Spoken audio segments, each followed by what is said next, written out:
Bismillahirrahmanirrahim. Assalamualaikum warahmatullahi wabarakatuh. Alhamdulillahi ala ihsanih wa syukur lahu ala taufiqihi wa amtinanih wa asyhadu an la ilaha illallah wahdahu la syarika lahu ta'ziman li sya'ni wa asyhadu anna Muhammadan abduhu wa rasuluhu da'ila ridwanih. Allahumma salli alaihi wa ala alihi wa ashabihi wa ikhwanih. Hadirin dan hadirat yang dirahmati oleh Allah Subhanahu wa taala. Kita lanjutkan bahasan kita dari syarah Al-Aqidah Al-Wasithiyah dan ini adalah pertemuan yang ketujuh dan ini pertemuan yang paling berat ya. Pertemuan yang paling berat insyaallah dimudahkan oleh Allah Subhanahu wa taala. Tapi saya mohon konsentrasi dari para hadirin hadirat. Jika apa yang saya akan sampaikan ini bisa dipahami dengan baik, maka untuk membantah syubhat-syubhat ahlul bidah maka sangat mudah. Oke, ini adalah hari ini akan bahas tentang pokok syubhatnya para penolak sifat. Semua syubhat mereka kembali pada satu syubhat. Ya, sebenarnya ada 4 syubhat, tapi 4 syubhat itu pun kembali kepada syubhat ini, syubhat inti. Ya, jadi aslu as-syubhat ya. Insyaallah kita akan bahas pada malam hari ini, tolong diperhatikan dengan baik ya. Bismillah ya. Kita mengulang kembali sedikit pelajaran yang terpotong kemarin. Kita pembahasan tentang masalah qidamul alam. Ya, tentang apakah alam itu qadim ya. Maka dalam hal ini ada pendapat dari al-falasifah. Kemudian ya, pendapat yang kedua ya, pendapat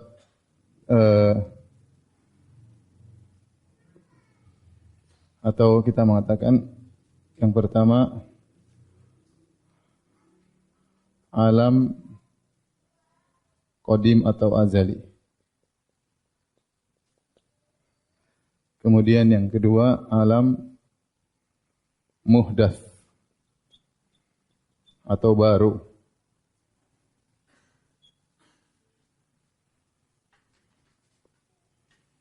Maka pendapat ini adalah pendapat dari al-falasifah ya, yang diwakili oleh Ibnu Sina wa al-Farabi. Ya. Dan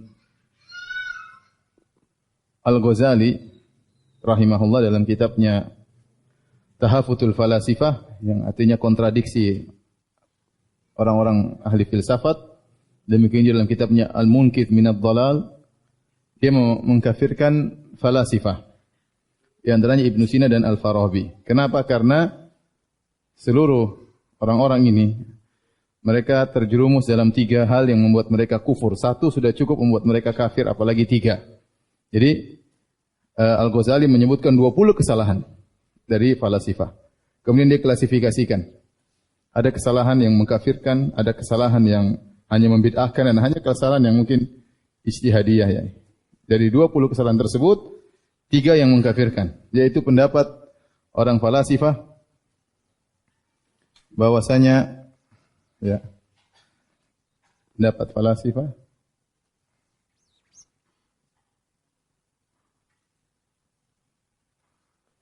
yang pertama alam qadim atau azali. Yang kedua yang dibangkitkan oleh Allah.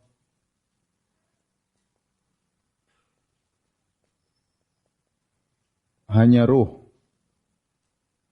dan bukan jasad.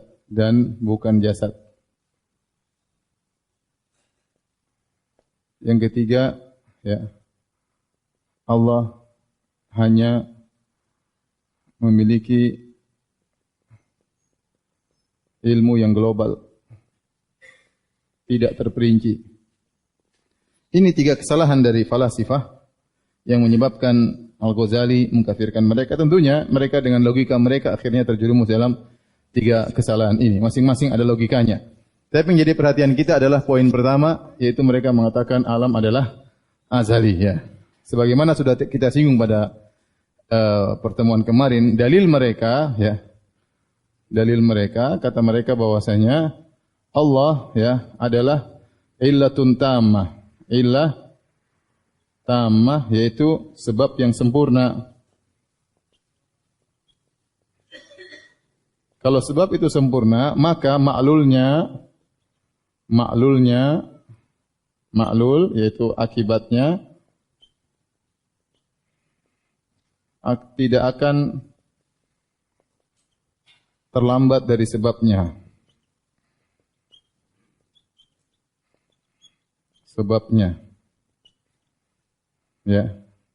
Sehingga Allah yang merupakan illah, sebab, dan makhluk yang merupakan ma'lul atau akibat sama-sama qadim. Jika Allah qadim, maka makhluk qadim. Karena jika sebabnya qadim, maka akibatnya juga qadim.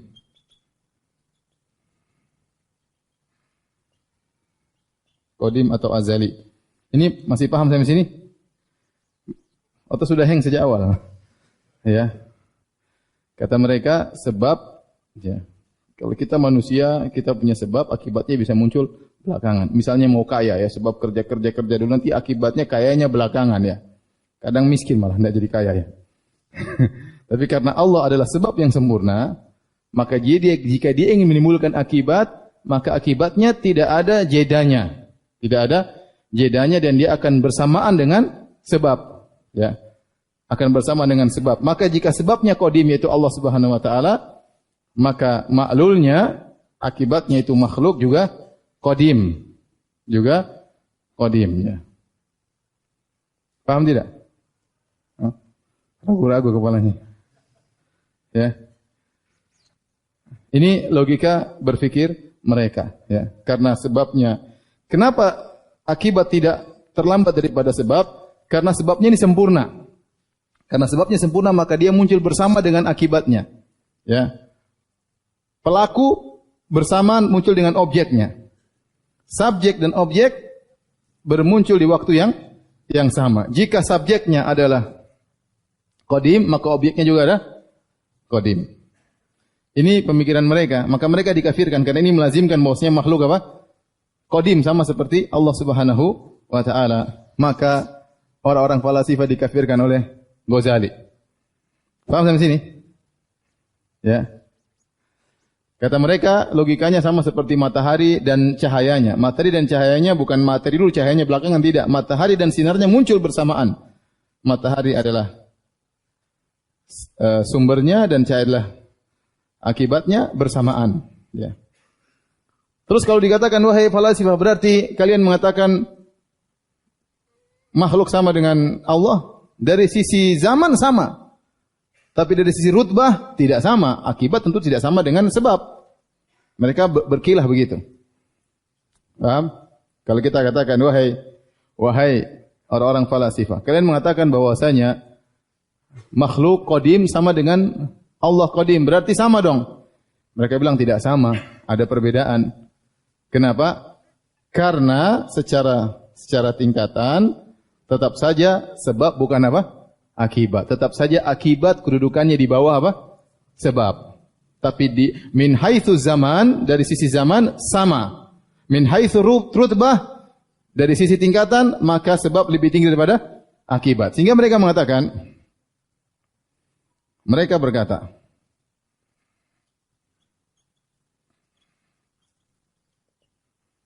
bahwasanya Allah qadimun bidzatihi. Adapun al-alam qadimun bi ghairihi.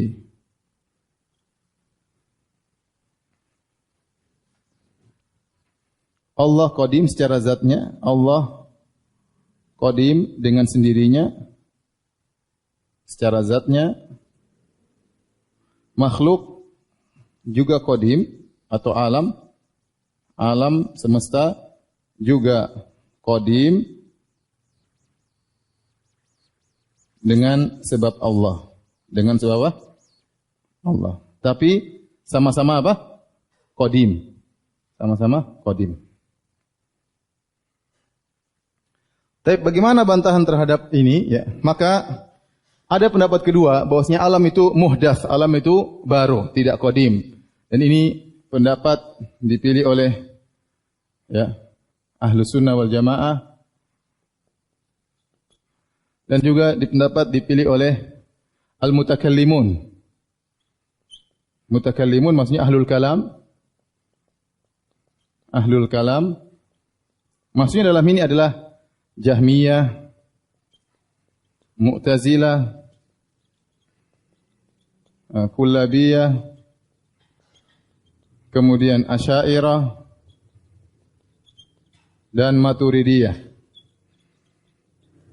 Mereka mengatakan alam itu baru, tidak qadim. Karena tidak mungkin Tuhan dulu sendirian, ya, baru kemudian muncul apa? Muncul alam. Maka kita bantah. Bagaimana bantah? Adapun Ahlussunnah, pendapat mereka bahwasanya atau secara umum pendapat alam itu muhdats, sesuatu yang baru. Muhdats sesuatu yang baru, ya. Dalilnya banyak, ya. Dalil bahwasanya alam itu muhdats. Dalilnya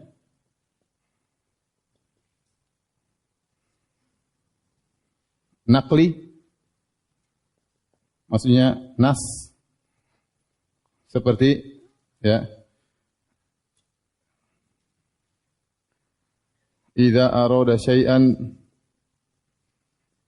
an yaqula lahu kun fayakun. Fayakun. Jika Allah menghendaki sesuatu, ya, Allah menghendaki sesuatu, semua berarti di bawah kehendak Allah. Ya, semua yang terjadi alam ini atas kehendak siapa? Allah. Maka termasuk makhluk, termasuk alam. Jika Allah berkehendak sesuatu, idza arada syai'an an yaqula lahu, Allah berkata, kun, jadi. Fa ini artinya maka. Maka jadilah. Ya, menunjukkan bahwasanya Allah berkehendak dulu baru kemudian apa? Muncul. Karena fa itu yufidu tertib. Fa yufidu apa? Ada tertib, urutan. Ya, misalnya saya mengatakan jaa Ahmadu fa Umar, telah datang Ahmad lalu Umar. Lalu Umar. Berarti ada tertib, Ahmad dulu baru apa? Baru Umar. Nah, Allah kalau ingin menciptakan makhluk, Allah berkehendak dulu, baru Allah mengatakan apa? Kun fayakun. Allah bilang kun dulu baru kemudian jadi. Sebelum Allah bilang kun ada atau tidak? Enggak ada. Setelah bilang kun baru ada. Ini secara ayat. Secara dalil Al-Qur'an, hadis, sabda Nabi sallallahu alaihi wasallam, kana Allah wa lam yakun syai'un ma'ahu. Ini dari riwayat, lam yakun syai'un ghairuhu wa lam yakun syai'un qablahu wa lam yakun syai'un ma'ahu, yang artinya dahulu Allah sendirian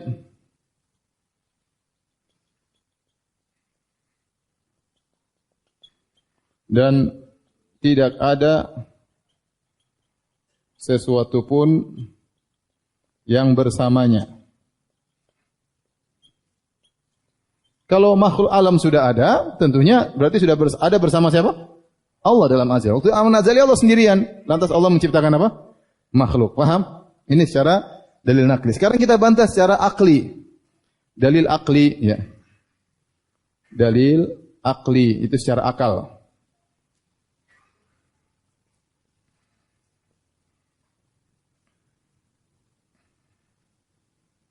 Secara akal, ya. Kita katakan bahwasanya, ya, jika fa'il, subjek, dan maf'ul, objek, berbarengan, maka tidak bisa dibedakan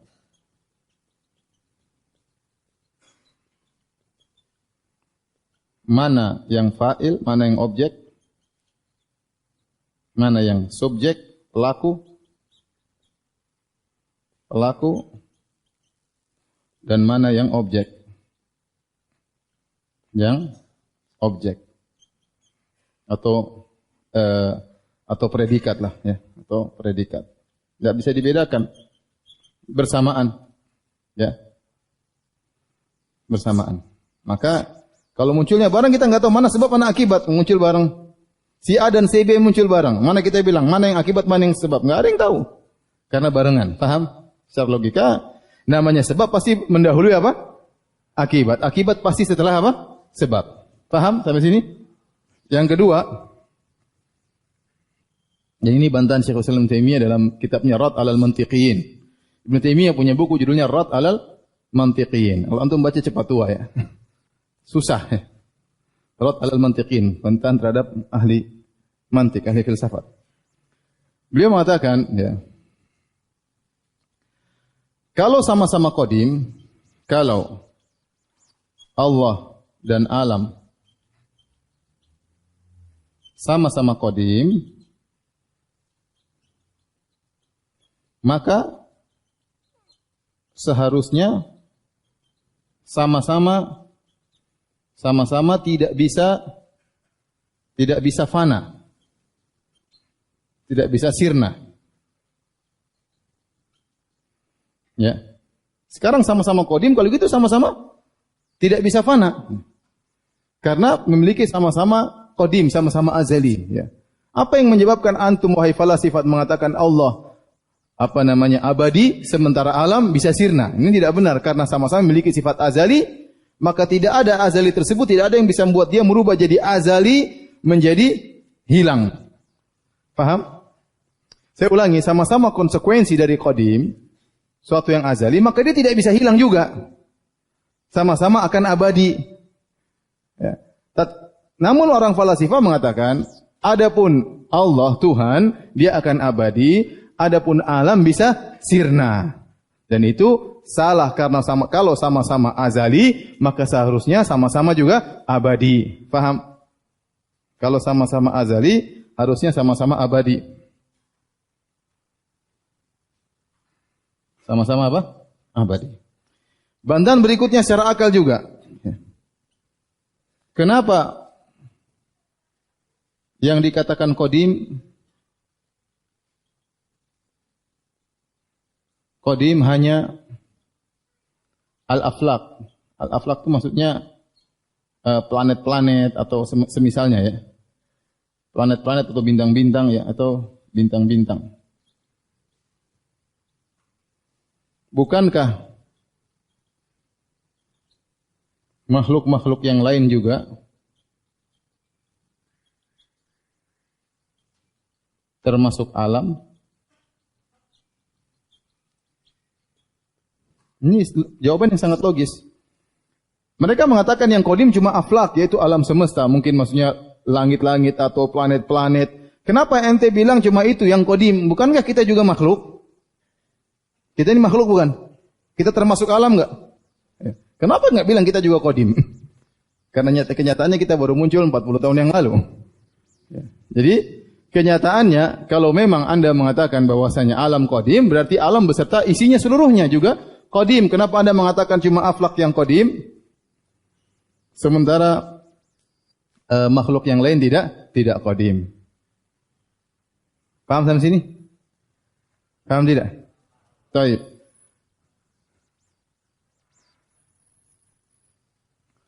Bantahan secara bahasa Arab dikatakan qata'tuhu fanqata'a. Aku memotongnya maka terputus, maka terpotong. Secara bahasa pasti akibat, sebab mendahului apa? Akibat. Sebab mendahului akibat. Aku potong dulu baru kemudian apa? Terpotongkan. Baik. Ini kira-kira bantahan terhadap apa? Al-falasifah, ya, secara al-falasifah. Sampai sini paham? Paham tidak? Baik. Pahami dulu.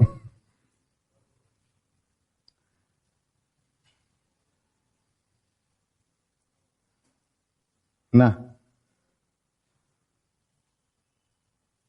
kalau sudah hapus ya, saya mau masuk ke pemikiran ahlul kalam.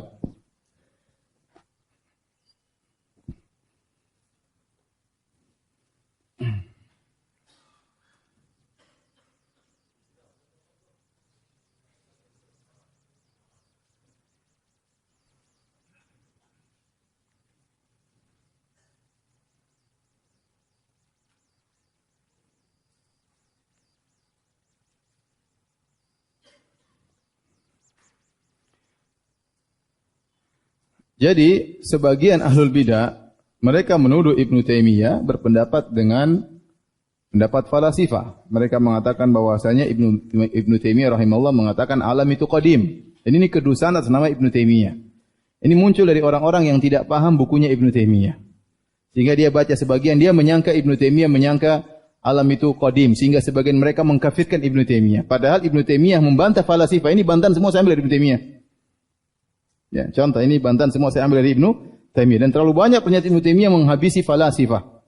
Ya, namun orang-orang sebagian tidak paham perkataan Ibnu Taimiyah, dia salah paham, dia menyangka Ibnu Taimiyah menganggap alam itu apa? Qadim. Ya. Dan banyak kedustaan terhadap Ibnu Taimiyah, maka ditulislah sebuah risalah doktorah ya, tentang bantahan terhadap tuduhan-tuduhan terhadap Ibnu Taimiyah yang tidak benar. Di antaranya mereka sampai sekarang mereka menuduh Ibnu Taimiyah mengatakan alam itu apa? Qadim. Padahal Ibnu Taimiyah membantah pendapat tersebut dengan sangat jelas dan sangat logis ya. Bantahnya tadi saya nukilkan kepada antum sekalian.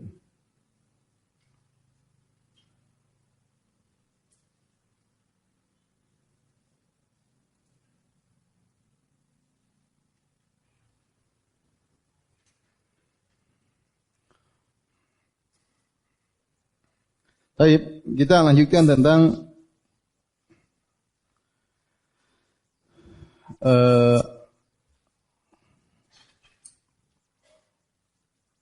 pokok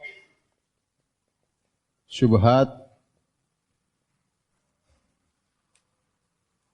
ahlul kalam dalam menolak sifat.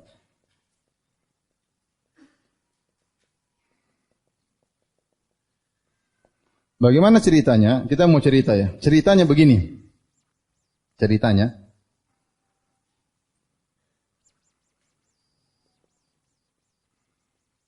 pertama, ahlul kalam tadi siapa tahu kan? Jahmiyah, Kullabiyah, Mu'tazilah, Asy'ariyah, Maturidiyah ingin membantah falasifah.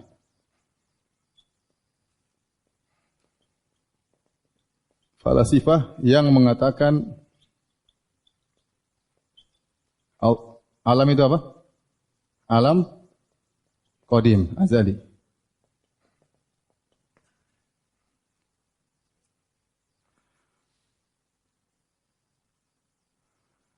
Fokus bantahannya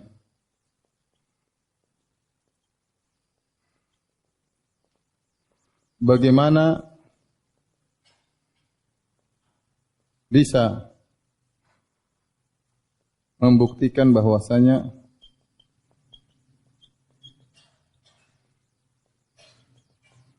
yang qadim hanyalah pencipta, al-Khaliq, Allah Subhanahu wa taala. Adapun makhluk, alam atau makhluk semuanya muhdats. Dalam kurung baru. Baik. Cerita berikutnya, akhirnya mereka membuat suatu teori yang disebut dalilul a'rad.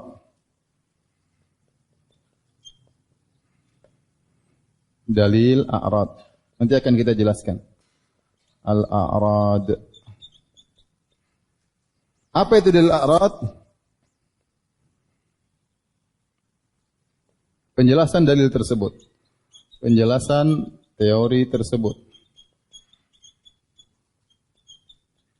Sebagai berikut. Paham sampai sini? Sampai sini paham ya? Jadi mereka ingin bantah falasifah, ya. Karena falasifah mengatakan alam dan Tuhan sama-sama apa? Qadim. Maka mereka yang jelaskan yang qadim cuma Tuhan, alam tidak. Nah, untuk membantah pendapat falasifah bahwasanya Tuhan itu qadim, mereka membuat bahwasanya alam itu diciptakan oleh Tuhan. Bahwasanya alam diciptakan oleh Tuhan, bukan azali bersama Tuhan. Ya, mereka membuat suatu teori yang disebut dengan dalilul a'rad. Dalilul a'rad. Ya. Adapun penjelasan teori tersebut, kata mereka, pertama, A.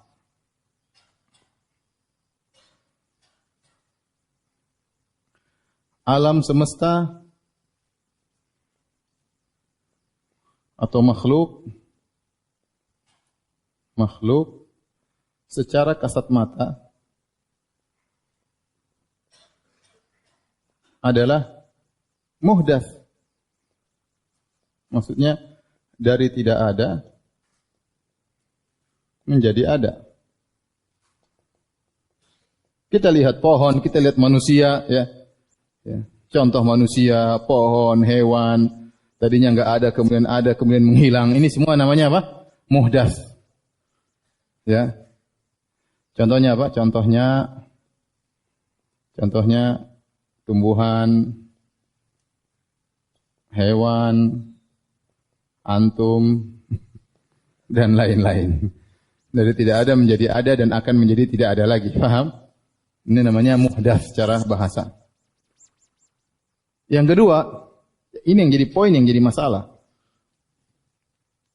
Ini poin critical point di sini. Apa dalil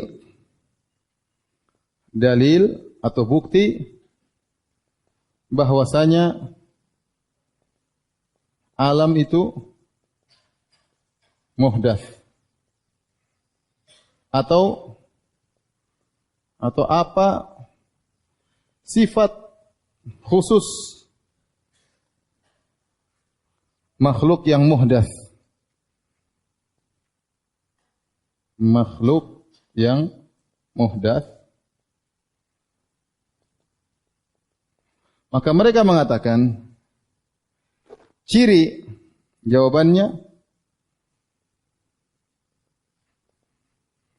ya, makhluk terdiri atas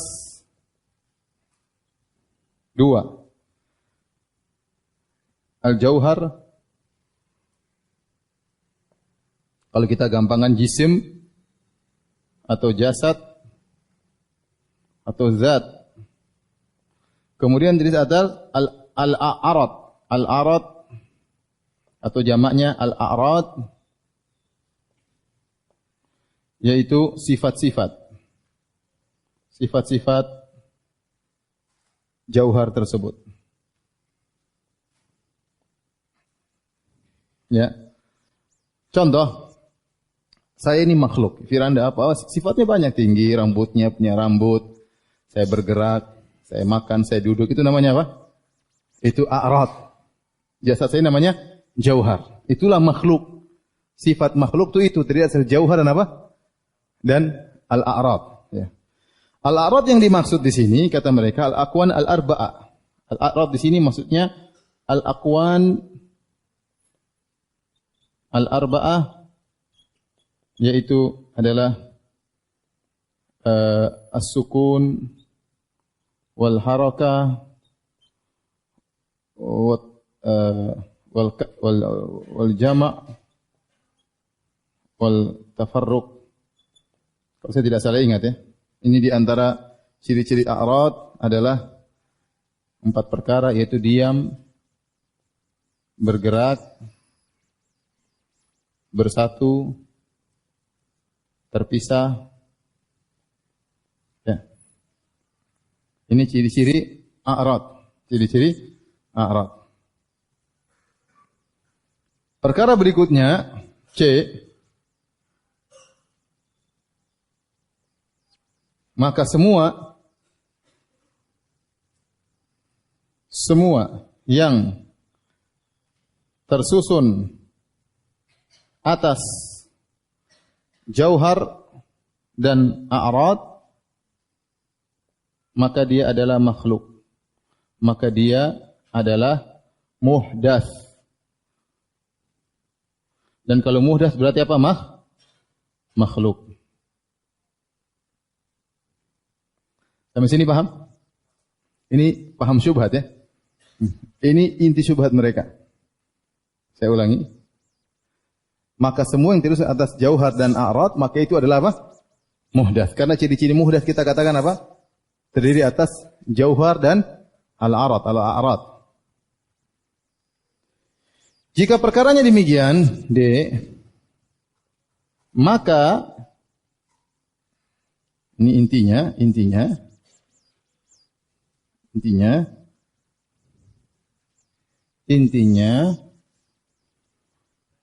Tuhan yang qadim ya tidak boleh berupa jism dan a'rad, sifat. A'rad maksudnya apa tadi? Sifat. Tuhan harus beda. Yang mereka sebutkan dengan mukhalafatul lil hawadis. Harus berbeda dengan hadis. Hawadis itu jamak dari apa? Hadis. Suatu yang muhdats, sama saja. Tuhan harus beda. Kalau Tuhan harus beda, maka Tuhan harus kosong dari, karenanya Allah harus tidak boleh sama ya. Tidak boleh jism dan tidak boleh punya a'rad.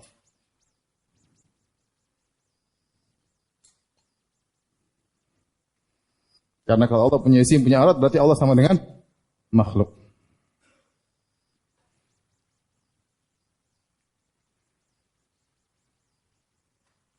Paham? Dengan demikian, antum paham nggak tidak? Ini kalau tidak paham bahaya ini. Tunggu, belum selesai. Jangan dulu foto, belum selesai. Hah? Ini namanya dalil apa? A'rad. Ya, dalil a'rad. Al-jauhar sama dengan jism ya. Sama dengan apa? Jism ya. Kita lanjutkan ya. Dalil ini ya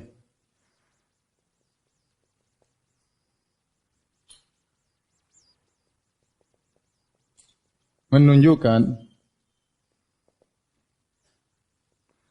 sifat utama jism atau jauhar adalah memiliki a'rad. Jadi jisim atau jauhar tersebut memiliki apa? Sifat-sifat. Paham? Maka segala yang memiliki a'rad, maka dia adalah jisim. Ya. Maka apa saja yang didatangi oleh a'rad,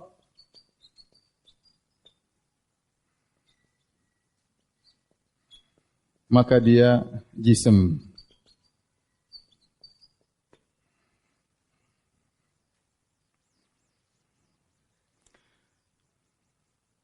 Kemudian kaidah ini tidak bisa sempurna Sehingga mereka mengatakan apa? Kaidah intinya, kaidah ini tidak sempurna kecuali dengan menambah kaidah baru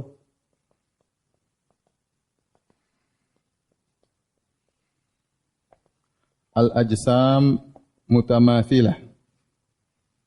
Mutamathilah. Jisim-jisim itu mirip-mirip. Mirip-mirip semuanya.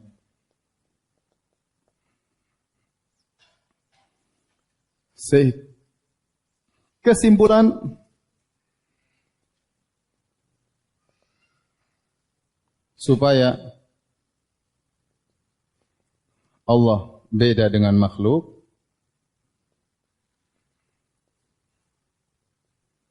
maka Allah tidak boleh jisim. Jisim, karena jisim itu semuanya mirip-mirip. Semuanya mirip. Dan agar Allah tidak jisim,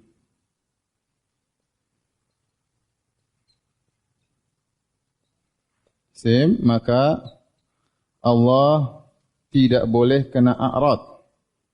Tidak boleh mengalami a'rad. Mengalami a'rad. Al-a'rad. Sehingga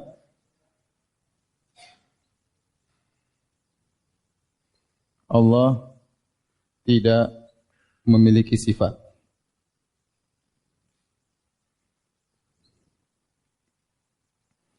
Cuma tahu antum paham atau tidak ya?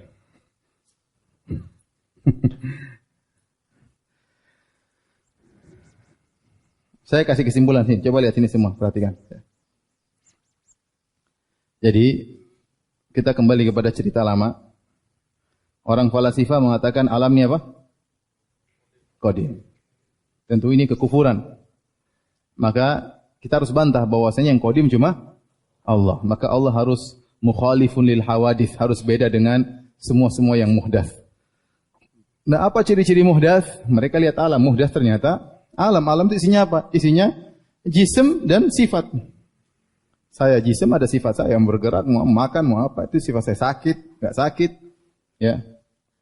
Kalau begitu, ciri khas daripada muhdats adalah berjisim, berjauhar dan berapa? Bersifat.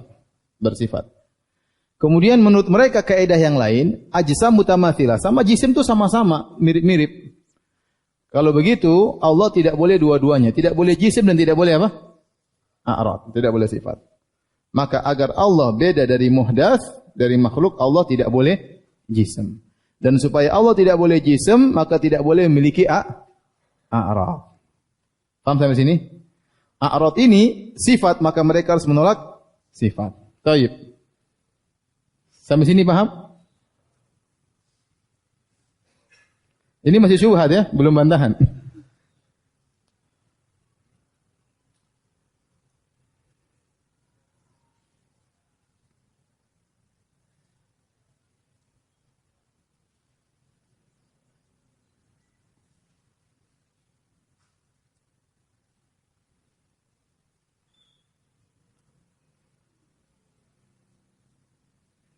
Kalau sudah tolong dihapus.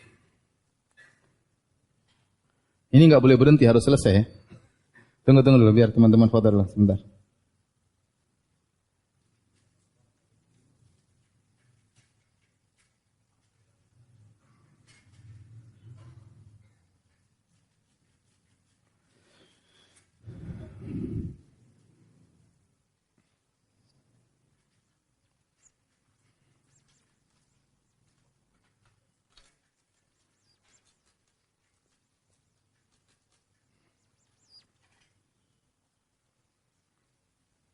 Udah, enggak usah terlalu bersinar apa.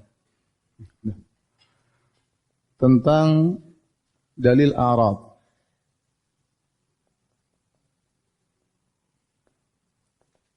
Satu, mereka mengatakan inilah cara untuk mengenal adanya Tuhan. Adanya pencipta. Harus memahami dalil ini.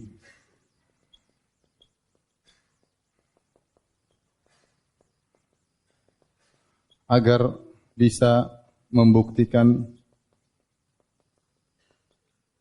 adanya pencipta. Dan ini adalah pendapat Asy'ariyah mutaakhirin.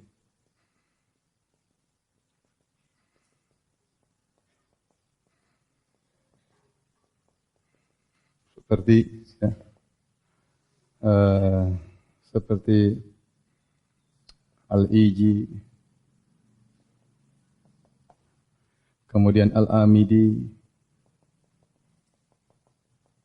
Ar-Razi, As-Sanusi.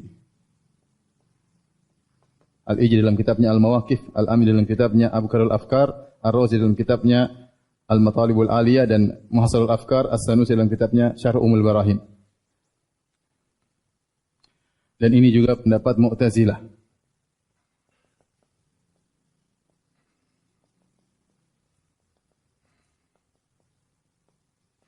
Sebagaimana dikatakan oleh Al-Qadhi Abdul Jabbar.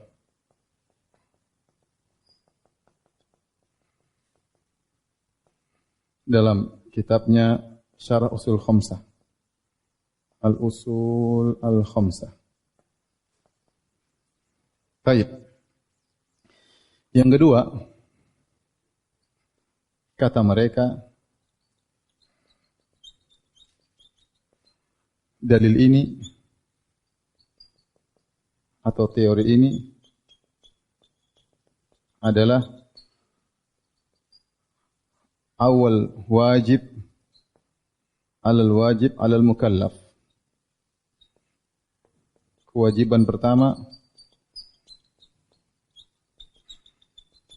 yang harus diketahui oleh seorang yang mau masuk Islam.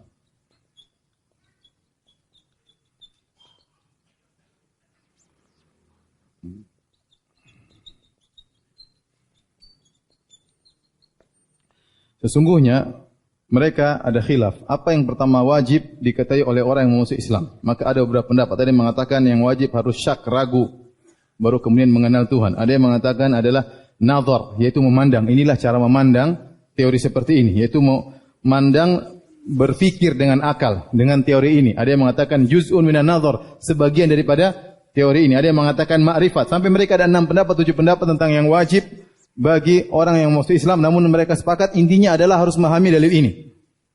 Baru bisa seorang masuk Islam. Antum aja paham enggak? Antum berarti belum sah masuk Islam. Ini cara mengenal Tuhan, dalilnya ini kata mereka. Bantahan.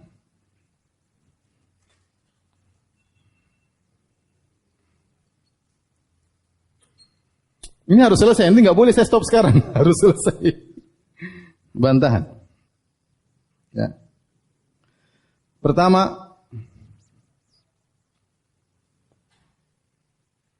cara mengenal Tuhan banyak. Tidak harus pakai cara ini. Pakai cara yang sulit ini. Di antaranya, Ibnu Taimiyah mengatakan di antaranya, misalnya, ya, melihat agungnya makhluk Allah.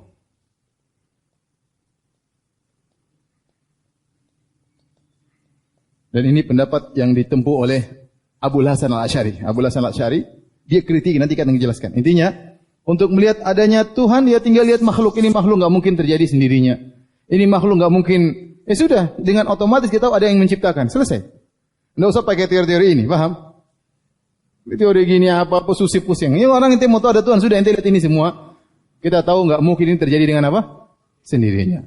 Selesai. Maka kita tahu adanya apa? Tuhan. Ya. Artinya, Ini semua tidak mungkin, ini semua tidak mungkin terjadi dengan apa? Sendirinya.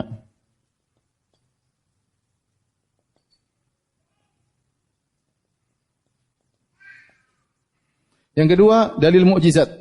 Mukjizat. Mukjizat itu secara sederhana apa?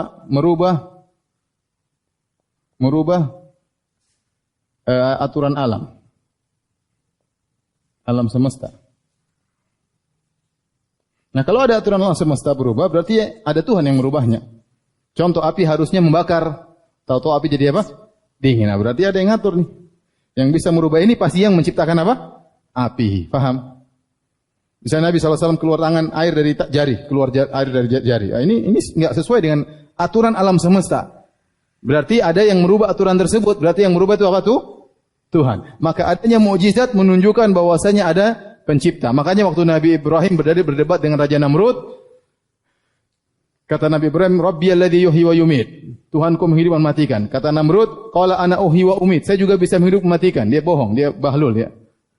Ternyata maksud dia menghidupkan itu dan mematikan ada dua orang yang dia hadirkan, kata dia ini dua-dua saya sudah hukum mati. Tapi yang satu saya lepaskan berarti saya menghidupkan. Yang satu tetap saya bunuh berarti saya matikan. Itulah menghidupkan dan mematikan. Ini Tuhan kok bahlul ya. Bukan begitu maksudnya. Maksudnya matikan itu yang sudah mati dihidupkan. Bukan yang divonis mati dibebaskan. Tapi karena Tuhan bahlul maka Nabi Ibrahim lanjutkan dengan dalil berikutnya. Ya. Qala fa inna Allah ya'ti bisyamsi minal masyriq fa'ti biha minal maghrib. Tuhanku menerbitkan matahari dari timur. Kalau kamu Tuhan harusnya kau bisa rubah aturan alam semesta. Terbitkanlah dari barat. Fabuhital ladzi kafar. Maka dia tidak bisa menjawab. Nah, berubahnya sistem alam semesta ini namanya mukjizat. Dan itu menunjukkan ada yang merubah. Berarti ada Tuhan. Paham? Mukjizat menunjukkan ada Tuhan. Selesai. Tidak usah pakai teori tadi. Susah banget ya. Teori ketiga, misalnya, bahwasanya muhdats dalam kurung yang baru menunjukkan muhdits yang mengadakannya.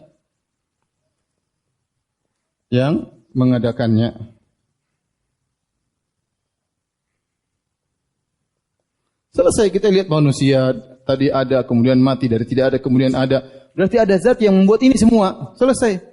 Ini semua muhdats. Dari tidak ada menjadi apa? Ada. Berarti ada yang mengadakannya. Tidak usah pakai teori al-jauhar, al-a'rad, paham? Bikin puyeng ya. Baik, ini bantahan pertama. Kedua, Nabi SAW tidak pernah menjelaskan dalil ini.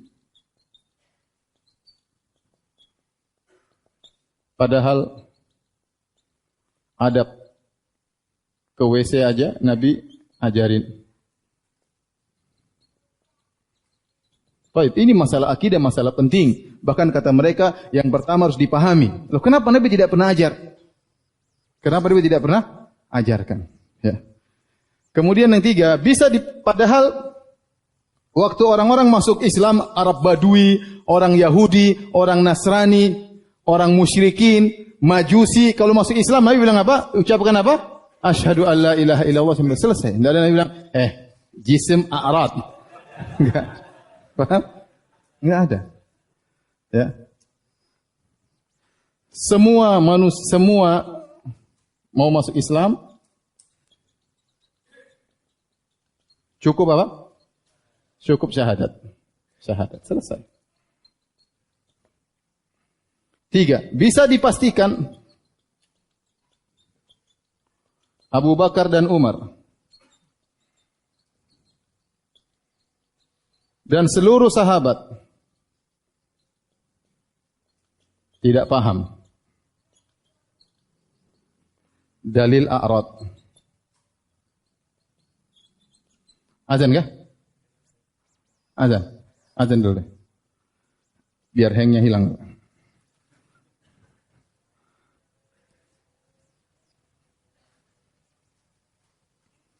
Empat, jika orang hanya bisa beriman dengan teori ini,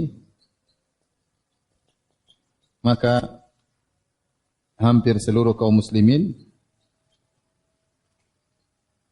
orang Islam, kafir. Iya enggak? Antum aja enggak pernah paham tentang jauhar dan a'rad. Baru dengar malam ini kan? Makanya dibantah oleh Ghazali dan nukil oleh Ibnu Hajar dalam Fathul Bari. Kata Al-Ghazali intinya, dengan teori ini melazimkan banyak orang yang kafir. Karena kebanyakan orang tidak paham tentang apa? Dalil ini. Bagaimana Anda mensyaratkan iman kepada orang kalau mau beriman harus paham dalil a'rad dan al-ajsam, al-jauhar. Orang semua tidak paham. Kalau begitu kafir, gimana ente? Kalau ente kita harus mengenal Tuhan dengan cara seperti itu, berarti rata-rata orang semuanya apa? Kafir. Karena antum saja baru sekarang aja pun belum tentu paham. Sudah saya jelaskan capek-capek, belum tentu antum paham. Bagaimana Anda mengatakan ini kewajiban pertama yang harus dipahami oleh seorang yang ingin masuk Islam? Ini kengawuran luar biasa. Ya, kengawuran luar biasa. Dan itu terdapat dalam buku-buku akidah mereka. Ya, tadi saya sebutkan ada buku Al-Mawaqif, ada buku Abkarul Afkar, Al-Amidi Ar-Razi, dua buku, Al-Matalib Al-Aliyah dan Muhasal Afkar, Sanusi seperti Syar'umul Barahin dan yang lainnya. Mereka sebutkan masalah ini. Ini menakjubkan bagaimana mereka menganggap suatu perkara yang paling penting sementara tidak ada dijelaskan oleh Al-Quran dan Sunnah. Mereka ini ngambil dari mana? Mengambil dari teorinya Aristo. Mereka terpengaruh dengan pemikiran apa? Aristo, teori ini. Ya, untuk dimasukkan dalam Islam. Dimasukkan dalam Islam, bahkan dijadikan syarat untuk masuk Islam. Kemudian, bantahan berikutnya, ya. Dalil ini ternyata warisan dari Mu'tazilah. Sebagaimana dinukil oleh Ibnu Hajar dalam Fathul Bari dari As-Samnani. Ada seorang ulama besar dari Asy'ariyah bernama As-Samnani, dia mengatakan dalil ini adalah sisa warisan dari Mu'tazilah yang masuk ke dalam Asy'ariyah. Dan ini kebatilan. Ya. Karena Asy'ariyah mengaku perang sama Mu'tazilah. Ternyata mereka masih mengadopsi pemikiran apa? Mu'tazilah. Ya. Kemudian yang berikutnya, seandainya sifat Tuhan paling inti tidak boleh jisim,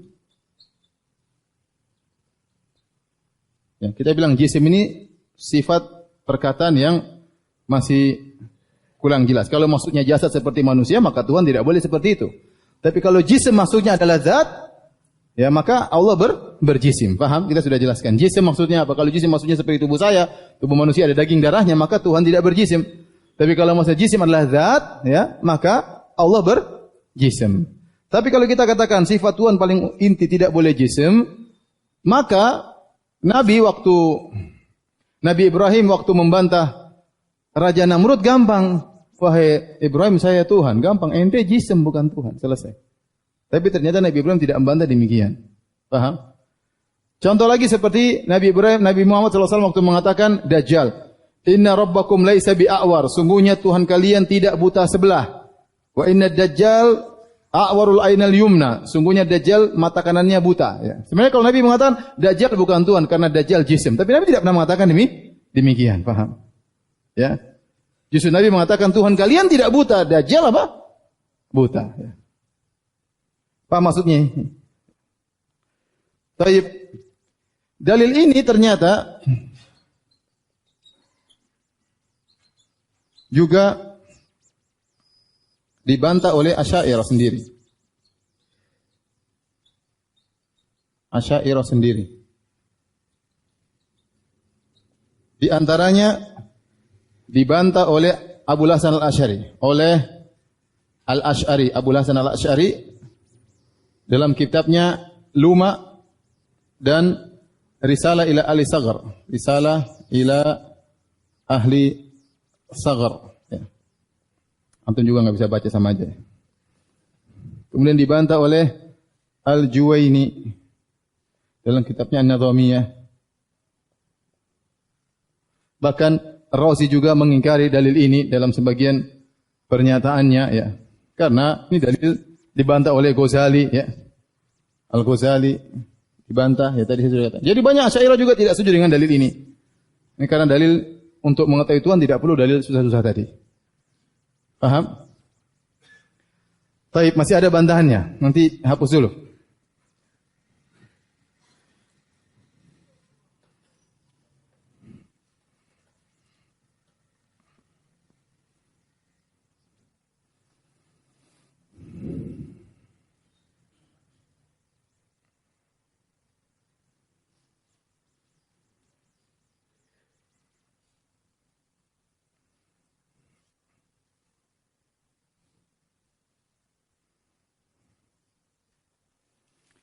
Insya Allah setelah ini semuanya gampang ya. Ini aja yang susah malam ini. Sabar ya. Alhamdulillah yang hadir tidak terlalu banyak. Kalau banyak pada pening semua. Antum mewakili pening mereka.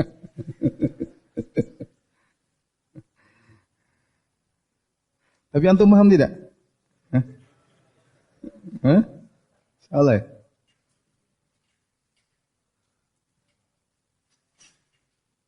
Awas.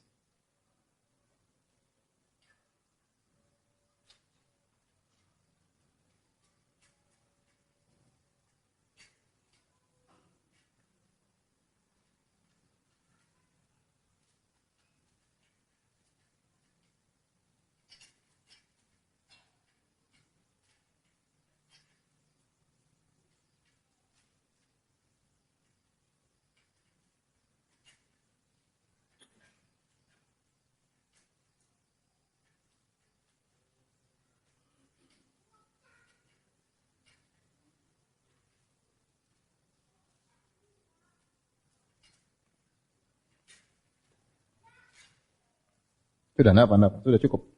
Cukup. Dah. Sekarang bantahan nomor berapa? Nomor 8. Dalil a'rad tidak bisa sempurna kecuali ditambah dengan kaidah tadi yang sudah saya sebutkan, al-ajsam mutamathilah. Mutamathilah. Jisim-jisim itu semuanya sama. Ya, maksudnya mereka apa? Agar menolak Allah berjisim, ya.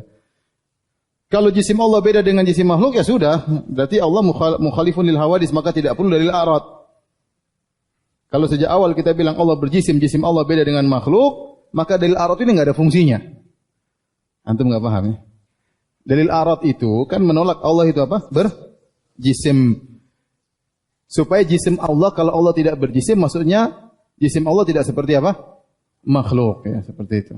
Sehingga untuk bisa memastikan Allah tidak berjisim, maka harus mengatakan jisim itu mirip-mirip. Saya kasih logika. Ini kan makhluk.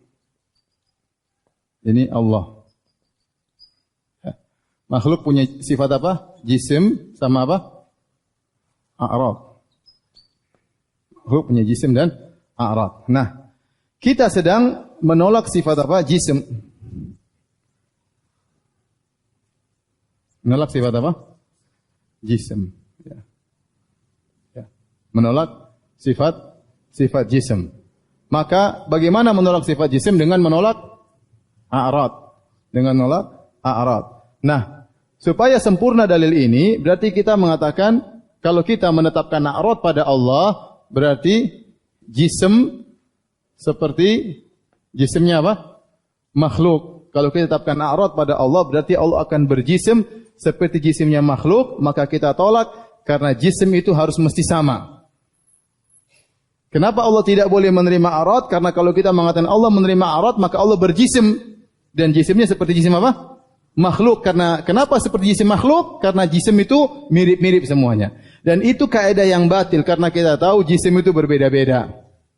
Contoh, jisimnya api tidak sama dengan jisimnya air, paham? Sama dari mana? Enggak sama sama sekali. Ya. Jisimnya ruh tidak sama dengan jisimnya kayu, sama sekali berbeda. Bagaimana ente punya kaidah al-ajsamu tamathilah? Sudah ente bilang aja batas, sudah ente enggak paham enggak apa-apa. Pokoknya ini ngawur kaidah ini, paham? Mana ente bilang jisim mirip-mirip? Ini unsur aja bermacam-macam, bagaimana unsur api mau sama dengan unsur tanah? Jelas berbeda. Maka pernyataan jisim itu mirip-mirip itu batil, tidak benar. Dan kaidah dalil arad tidak sempurna kecuali ditambah dengan dalil ajsam mutamathilah. Paham sampai sini? Enggak apa-apa, enggak paham juga ya. Yang kesembilan, dalil arad mengantarkan pada, ini sederhana aja, pada tidak adanya pencipta. Kenapa? Karena tidak mungkin terjadi penciptaan kecuali karena ada sesuatu yang baru. Ada sesuatu yang baru. Yang baru pada Allah. Contoh, iradah, kehendak baru untuk mencipta. Dan ini di sini mutakallimin dihabisi oleh falasifah. Kata mereka, wahai falasifah. Kata falasifah, wahai mutakallimin. Jahmiyah, Kullabiyah, Mu'tazilah, Asy'ariyah dan Maturidiyah. Kalian mengatakan tidak boleh ada sesuatu pun yang baru pada Allah. Coba terangkan kepada kami bagaimana Allah menciptakan alam semesta. Kalian bilang Allah duduk sendirian kan? Iya, Allah azali. Taib, kok tiba-tiba ada penciptaan? Kalau tidak ada sesuatu yang baru pada Allah, Allah diam-diam saja, ya harusnya nggak ada penciptaan. Paham? Kapan muncul penciptaan? Kalau Allah ingin, berarti ingin baru kan? Paham? Ingin mencipta. Allah bilang kun, baru terjadi makhluk. Kalau nggak ada sesuatu yang baru pada Allah, Allah tidak punya kehendak baru, Allah tidak selalu jamid begitu saja, tidak ada penciptaan, tidak ada makhluk. Jadi ini mereka tidak pernah bisa jawab. Antum paham tidak? Jadi mereka mensyaratkan tidak ada boleh sesuatu yang baru pada Allah. Nah, kalau kita ikuti dalil antum, tidak boleh a'rad itu sesuatu yang baru. Paham? Sesuatu baru yang menempel pada zat atau pada jisim. Ya. Dia bilang kalau tidak ada sesuatu yang boleh baru pada Allah, mereka punya kaidah mala yakhlu min hawadits fa huwa hadis. Perkara sesuatu yang tidak bisa lepas daripada sesuatu yang baru, maka dia juga hadis, dia juga perkara baru. Itu sama dengan dalil a'rad. Bisa diungkapkan dengan bahasa lain, sesuatu yang tidak lepas dari sesuatu yang baru, maka dia juga baru. Dan ini batil. Kita Ahlussunnah wal Jamaah gampang, Allah Subhanahu wa taala ngomong sesuatu yang baru. Ngomong dengan Nabi Muhammad SAW, ngomong Nabi Musa, apa susahnya? Kenapa ente larang Allah mau ngomong dengan bahasa, dengan sesuatu yang baru kepada makhluknya? Mereka punya kaidah, tidak boleh ada sesuatu yang baru pada Tuhan. Karena ada sesuatu yang baru pada Tuhan, berarti Allah jisim berarti bukan Tuhan, berarti makhluk. Mereka terperangkap dengan kaidah mereka ini, padahal kaidahnya kaidah batil. Sementara kaidah ini mengantarkan tidak ada Tuhan kalau begitu. Kita tanya sama mereka, dulu kita sama-sama sepakat misalnya Allah dahulu sendirian, belum ada makhluk. Taib, kok tiba-tiba bisa ada makhluk? Berarti ada sesuatu yang baru pada Allah, misalnya ingin mencipta. Paham? Paham tidak? Seandainya tidak ada sesuatu yang baru, tidak ada perubahan sama sekali, kok bisa ada makhluk? Paham? Aduh, anak aku nih. Paham ya? Jadi kaidah mereka ini mengantarkan bahwasanya tidak ada proses penciptaan. Ya. Padahal sifat Allah sebutkan fa'alul lima yurid, melakukan apa yang Allah kehendaki. Allah mau ini, mau anu, kan semua baru. Ya, Allah sayang sama seorang, Allah murka, sesuatu yang baru yang dulu tidak ada. Allah tiba-tiba sayang sama ente. Ya, ente sekarang rajin sholat, Allah sayang sama ente. Dulu Allah belum cinta ente karena ente juga belum ada. Paham? Sekarang ente ada, ente baik, Allah sayang sama ente. Mereka enggak bisa masuk. Itu berarti sesuatu yang baru. Sesuatu yang baru berarti jisim, berarti makhluk. Enggak boleh. Berarti Allah enggak boleh mencintai. Allah enggak boleh. Mereka pusing sendiri akhirnya. Paham? Begitu mereka. Mereka begitu. Ini sederhananya begini, nanti kita lanjutkan lagi, kita akan libur 2 minggu ya. Habis itu baru kita masuk syubhat-syubhat yang lainnya. Tapi syubhat ini mengantarkan mereka kepada syubhat-syubhat yang lainnya, mengantarkan mereka kepada penolakan-penolakan sifat. Saya rasa sampai sini aja dulu. Sebenarnya bantahan masih banyak, tapi ini aja udah cukup ya. Daripada antum hang ya. Ya. Saya cuma menjelaskan ini saja. Tadi kita jelaskan ya, bahwasanya dalil a'rad tidak akan sempurna kecuali ditambah dengan kaidah yang baru, yaitu apa? Al-ajsam mutamathilah. Jisim itu mirip-mirip. Kenapa harus ditambah dengan kaidah ini? Karena mereka mengatakan sifat makhluk adalah jisim plus apa? A'rad. Tanda jisim itu kalau ditempati oleh apa? A'rad. Kalau ternyata Allah ada a'radnya, ada sifat-sifat yang baru pada Allah. Kalau Allah ada a'rad, berarti Allah menimbulkan, Allah itu apa jisim. Dan kalau ternyata jisim ini beda dengan jisim makhluk, maka percuma kaidah mereka ya. Percuma kaidah mereka untuk menafikan jisim. Apa fungsinya menafikan a'rad karena bisa menimbulkan jisim? Kalau ternyata Allah punya a'rad dan menimbulkan jisim, ternyata jisimnya berbeda. Ya berarti Allah bisa berjisim dengan jisim yang berbeda. Dan Tuhan itu kata mereka mukhalifun lil hawadith. Berbeda dengan yang baru. Supaya Allah tidak jisim, maka mereka bikin kaidah jisim itu mirip-mirip. Paham? Antum enggak paham ya? Saya ulangi. Mereka kan punya kaidah dalil a'rad. Ya. Dalil a'rad ini tidak akan bisa sempurna kecuali ditambah dengan dalil apa? Kaidah al-ajsam apa? Mutamathilah, ya. Karena kalau tidak ada kaidah ini, toh kita bilang Allah punya jisim, dengan gampang kita bilang jisim Allah beda dengan jisim makhluk, selesai. Apa masalahnya Allah punya jisim? Supaya Allah tidak punya jisim, mereka paksa dengan kaidah ini. Ajsam itu apa? Mutamathilah. Ajsam mirip-mirip. Kalau Allah punya jisim, berarti jisimnya dengan makhluk sama dong. Kalau gitu Allah tidak boleh punya jisim.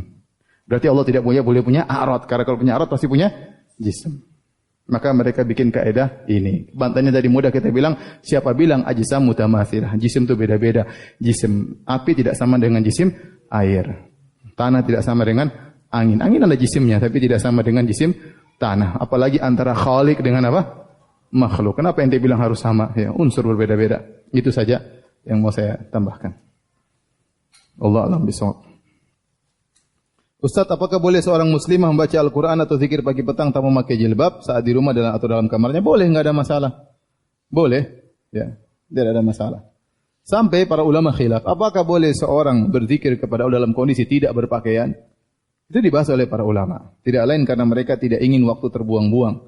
Sehingga mereka misalnya dalam tempat kamar mandi, namanya hammam. Hammam tempat mandi, bukan tempat buang air besar. Apakah boleh sambil mandi berzikir kepada Allah? Dibahas oleh para ulama. Sebagian ulama membolehkan, enggak ada masalah karena enggak ada larangan. Enggak ada larangan. Kenapa? Karena waktu jangan sampai terbuang-buang. Sambil mandi daripada ngelamun, mending apa? Zikir kepada Allah Subhanahu wa taala. Sebagian ulama mengatakan boleh dan saya tidak melihat ada dalil yang melarang. Apalagi hanya sudah pakai baju biasa. Bahkan saya katakan dalam kondisi tidak berpakaian saja masih ada khilaf di kalangan para ulama.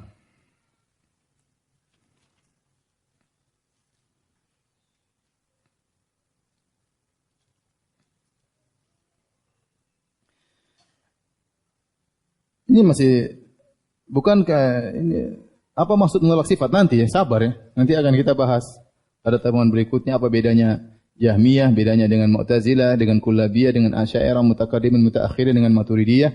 Insyaallah pada pertemuan berikutnya, tapi syubhat mereka sama, yaitu dalil apa? A'rad. Kalau mau percaya sama Tuhan harus paham dalil apa? A'rad. Dan itu kewajiban yang pertama yang harus dipahami oleh setiap muslim.